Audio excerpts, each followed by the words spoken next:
नमस्कार। तो चलिए आज एक ऐसी प्राचीन और शक्तिशाली कहानी की बात करते हैं जो आस्था और अहंकार के टकराव को दिखाती है। ये कहानी हमें सिखाती है कि सच्ची भक्ति में कितनी ताकत होती है। चलिए होलिका दहन की इस अमर कथा की गहराइयों को मिलकर समझते हैं। अब वही इस सृष्टि का भगवान है। सोचिए, सिर्फ एक लाइन और इसी में पूरी कहानी का संघर्ष, पूरी कहानी का सार छिपा हुआ है। ये घोषणा थी असुरों के राजा हिरण्यकश्यप की, जो खुद को अजेय मतलब इनविंसिबल मानने लगा था। और बस यहीं से शुरू हुआ धर्म और अधर्म का एक महायुद्ध। तो सवाल ये उठता है कि हिरण्यकश्यप में इतना घमंड, इतना अहंकार आया कहाँ से? उसकी कहानी शुरू होती है बदले की आग से।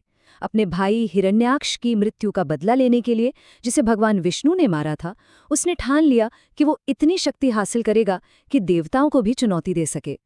और इस लक्ष्य को पाने के लिए उसने क्या किया? उसने हजारों सालों तक कठोर तपस्या की। मतलब इतनी इंटेंस तपस्या कि स्वर्ग में बैठे देवता भी हिल गए। आखिरकार उसकी जिद के आगे सृष्टि के रचयिता भगवान ब्रह्मा को प्रकट होना ही पड़ा। अब हिरण्यकश्यप बहुत चालाक था। उसने सीधे सीधे अमरता नहीं मांगी। नहीं, उसने तो अमरता को शर्तों में बांध दिया। मतलब कि उसे कोई मार ही ना सके। उसने सोचा कि उसने तो हर दरवाजा बंद कर दिया है। उसे ना कोई इंसान मार सकता है, ना कोई जानवर, न दिन में न रात में, न घर के अंदर न बाहर, न जमीन पर न आसमान में, और तो और न किसी अस्त्र से न किसी शस्त्र से। उसे लगा बस अब तो वो सच में अमर हो गया है। लेकिन कहते हैं ना, हर कहानी में एक मोड़ आता है, और हिरण्यकश्यप की कहानी का मोड़ था उसका अपना बेटा प्रहलाद। प्रहलाद अपने पिता से एकदम उल्टा था, शांत, विनम्र और जन्म से ही भगवान विष्णु का परम भक्त। और यहीं से शुरू हुआ असली टकराव। एक तरफ था पिता का हुक्म, पूरे राज्य में सिर्फ मेरी पूजा होगी, और दूसरी तरफ था बेटे का अटूट विश्वास, सबसे महान तो केवल भगवान विष्णु है।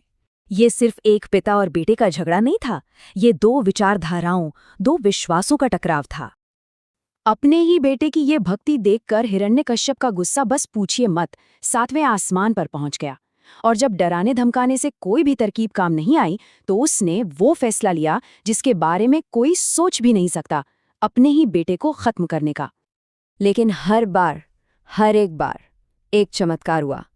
प्रहलाद को ऊंचे पहाड़ से फेंका गया, पर भगवान विष्णु ने उसे बचा लिया। उसे जानलेवा जहर दिया गया, पर उसका कोई असर ही नहीं हुआ। उसे जहरीले सांपों के बीच छोड़ा गया। हाथियों से कुचलवाने की कोशिश हुई, पर हर बार प्रहलाद बच गया। और उसके हर बार बचने से हिरण्यकश्यप का गुस्सा और भी ज्यादा बढ़ता गया। जब सारी कोशिशें बेकार हो गईं, तब हिरण्यकश्यप ने अपना आखिरी दांव खेला। उसने अपनी बहन होलिका को बुलाया और दोनों ने मिलकर एक ऐसी साजिश रची जो उन्हें लगा कि इस बार तो पक्का काम करेगी। होलिका के पास एक खास वरदान था कि आग उसे जला नहीं सकती, और ये पर बहुत जरूरी है, इस वरदान के साथ एक शर्त जुड़ी थी। ये शक्ति तभी काम करेगी जब इसका इस्तेमाल किसी धर्म के काम के लिए, किसी अच्छे काम के लिए किया जाए। लेकिन अहंकार में डूबे भाई बहन इस सबसे जरूरी शर्त को नजरअंदाज कर गए। प्लान बहुत सीधा सा था, लेकिन उतना ही भयानक। एक बहुत बड़ी चिता बनाई जाएगी। होलिका उस आग में प्रहलाद को अपनी गोद में लेकर बैठ जाएगी। सबको लगा कि प्रहलाद तो जलकर राख हो जाएगा और होलिका अपने वरदान की वजह से आराम से बाहर आ जाएगी। तो वो रात आ ही गई। चिता में आग लगा दी गई, लपटें आसमान को छू रही थीं, और उस धधकती आग के बीच होलिका की गोद में बैठे प्रहलाद ने बस अपनी आंखें बंद की और शांत मन से भगवान विष्णु का नाम जपना शुरू कर दिया। और फिर कहानी ने ऐसा मोड़ लिया जिसकी किसी ने कल्पना भी नहीं की थी।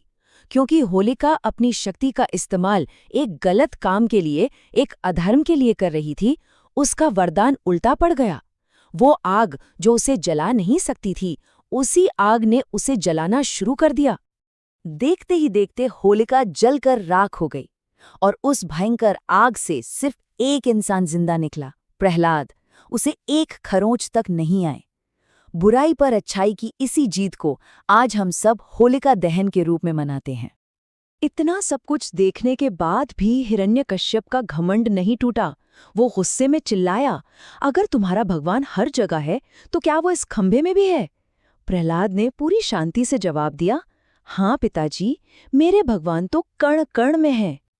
और जैसे ही प्रहलाद के मुंह से ये शब्द निकले, एक जोरदार धमाके के साथ वो खंभा फट गया और उसमें से प्रकट हुआ भगवान विष्णु का नरसिंह अवतार, एक ऐसा रूप जो न तो पूरी तरह इंसान था और न ही पूरी तरह जानवर। और यहीं पर हिरण्यकश्यप की सारी चालाकी धरी की धरी रह गई। देखिए कैसी उसके वरदान की हर एक शर्त पूरी हुई। समय था शाम का, न दिन न रात। जगह थी महल की दहलीज, न अंदर न बाहर।